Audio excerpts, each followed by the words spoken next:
ស្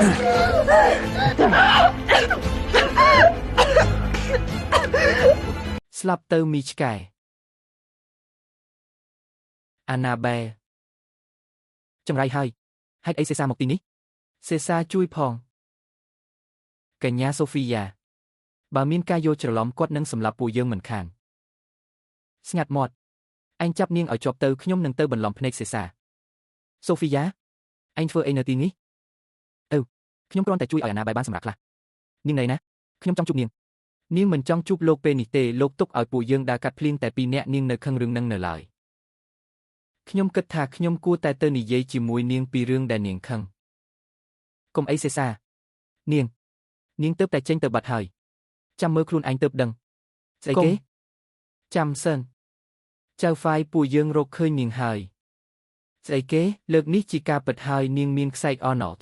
តែខ្ញុំយល់ច្រឡំមែនទេវាគ្រាន់តែជាខ្សែមួយខ្សែប៉ុណ្ណោះវាមិនអាចបញ្ជាក់ថាណាបែខ្ញុំដឹងហើយថាមីម្នាក់នេះនឹងឆក់យកបេះដូងសេសាមិនយូរមិនឆាប់ខ្ញុំត្រូវតែកម្ចាត់នាងចោល